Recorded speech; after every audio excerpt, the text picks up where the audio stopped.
एक सेठ थे। अच्छा, सेठ जी का माल आया स्टेशन पे और जैसे ही कुली से कहा कि भैया हमारा सामान दुकान तक पहुंचा दो, तो कुली ने कहा कि भैया हम आपका सामान दुकान तक तो पहुंचा देंगे, लेकिन एक शर्त है। बोले हमारी एक आदत है, व्यसन है हमें, या तो कथा तुम हमें सुनाओ तो हम कथा सुनते जाएंगे, बोझा हम ढोते जाएंगे, तुम्हारा सामान दुकान तक पहुंचा देंगे। तो सेठ जी ने कहा भैया हमें तो कथा आती नहीं है। तो कुली ने कहा एक काम करो, फिर कथा तुम हमसे सुनो, सामान हम ही ढोएंगे, लेकिन या तो कोई कथा हमसे कहे या फिर कथा हमसे सुने। तो सेठ जी ने भाव से कथा नहीं सुनी, केवल धोखे से, माने स्वार्थवश अपना सामान दुकान तक पहुंच जाए इस भाव से कथा सुनी। सावधानी से समझना। और 5 मिनट में कुली ने सेठ जी की दुकान पर सामान रख दिया, पैसा लिया, वापस आ। अंततो गत्वा जीवन में सेठ जी का इतना ही पुण्य था। बाकी यमराज जब अंतिम समय आया सेठ जी का, और यमराज के दूत जब प्राण निकाल के ले गए, तो यमराज ने चित्रगुप्त जी से कहा कि एक काम करो, इनका रजिस्टर खोलो, कितना पुण्य हो कितना पाप। और जब रजिस्टर खोला चित्रगुप्त जी ने देखा, अरे बोले महाराज जीवन भर इसने पाप के अलावा पुण्य नहीं किया। बोले कुछ पुण्य होगा थोड़ा बहुत? बोले हाँ, इसने स्वार्थवश अपना सामान दुकान तक पहुंच जाए इसलिए 5 मिनट इसने भगवान की कथा सुनी, केवल इतना ही पुण्य बन गया। तो यमराज ने कहा भैया तुम्हें जिंदगी भर नरक में सड़ना पड़ेगा। अब एक बात बताओ, तुम्हें पहले वो कथा जो तुमने सुनी है उसका फल तुम पहले भोगना चाहते हो कि पहले पाप का फल भोगना चाहते हो? तो इसने कहा जिंदगी भर नरक में सड़ना, पाप ही भोगना है, इसलिए एक काम करो, पहले क्यों ना पुण्य का फल भोगा जाए। तो इसने कहा हम भोगना नहीं चाहते। और चतुर्था बोले एक बात बता दो हमें, भगवान की कथा सुनने का क्या फल है, ये हमें दर्शन करा दो।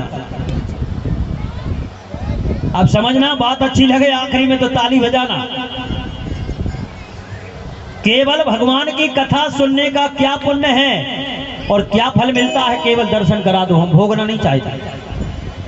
अब तो यमराज चक्कर में आ गए। यमराज ने कहा ब्रह्मा जी बुलाओ, भगवान की कथा का क्या फल है ये हम नहीं जानते। ब्रह्मा जी आए, बोले इस जीवात्मा ने केवल स्वार्थवश भाव से कथा नहीं सुनी, अपना सामान दुकान तक पहुंचाने के चक्कर में इसने कथा सुन ली, इतना पुण्य बन गया। बताओ भगवान की कोई कथा सुन ले तो उसका क्या फल होता है? ब्रह्मा जी बोले सुनो, ये तो हमें भी पता नहीं। तो बोले किसे बुलाएं फिर? बोले शंकर जी बहुत दीवाने है नहीं, भगवान शंकर जो है उनको बुलाओ, क्योंकि हम और आप तो 1 घंटा 2 घंटा, अरे हम तो 3 घंटा भी नहीं दे पा रहे, और भगवान भोलेनाथ कैसे दीवाने हैं। शास्त्रों में लिखा है, अरे तुम पुनि राम राम दिन राती, तुम पुनि राम राम दिन राती, तुम पुनि राम राम दिन राती, तुम पुनि राम राम दिन राती, सादर जपाहू अनंगे अराती, सादर जपाहू अनंगे अराती। भगवान 24 घंटा भगवान नाम में आनंद लेते हैं और भगवान की कथा सुनते हैं, और ऐसे नहीं भेष बदल बदल के कथा सुनते हैं। माता पार्वती से कहना है कि सुनो हम वो कथा सुना रहे हैं, कौन सी? बोले हमने भी किसी से सुनी है। बोले आपने कौन सा सुनी? बोले तब कछु काल मराल तन। विचार करो आप, उत्तराखंड में गोस्वामी जी ने लिखा, एक बार भोले बाबा हंस का भेष बना करके गए नीलगिरी पर्वत पे, और काकभूषण जी से कौवा से कथा सुनी।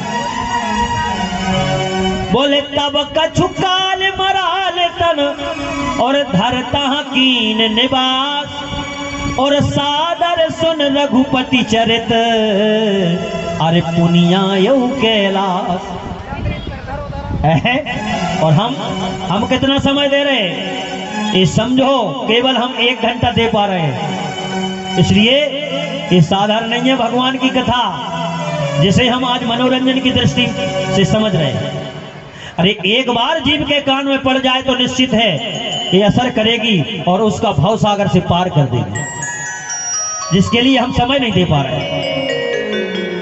इसलिए ये हमारा दुर्भाग्य है।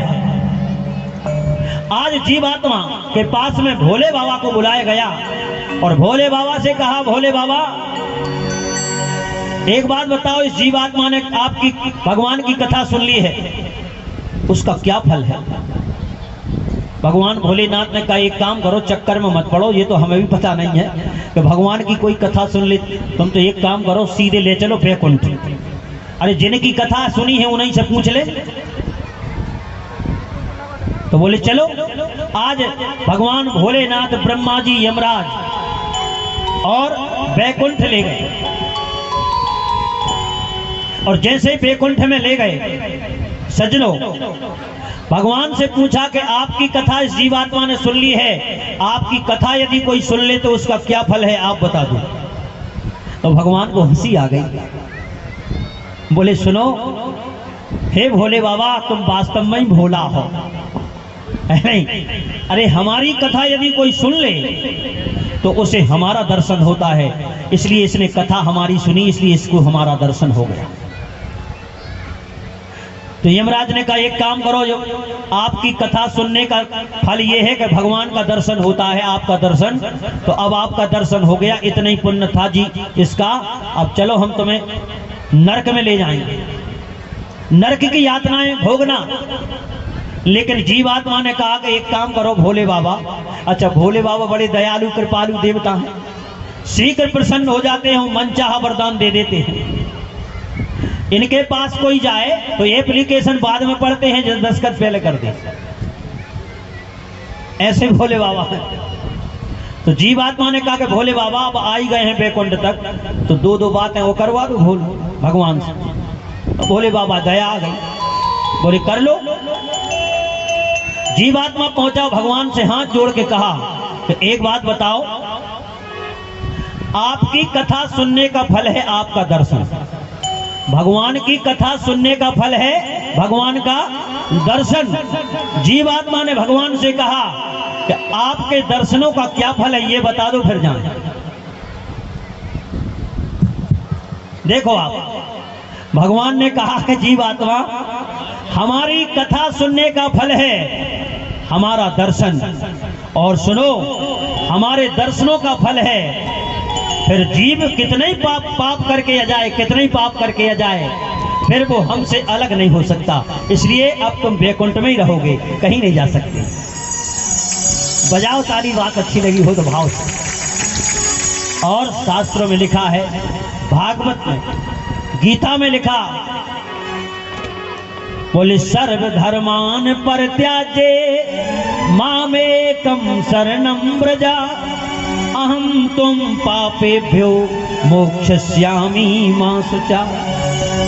रामचरितमानस में भी गोस्वामी जी कह रहे हैं, अरे सन्मुखी होए जीव मोहि जावहि, ये सन्मुख होए जीव मोहि जावहि, सन्मुखी होए जीव मोहि जावहि, सन्मुख होए जीव मोहि जावहि, जन्म कोटे अघे नासहि तब रही, जन्म कोटे अघे नासहि तब रही। इसलिए सज्जनों, भगवान की कथा का फल है, निश्चित है भगवान की प्राप्ति होगी। इसलिए कुछ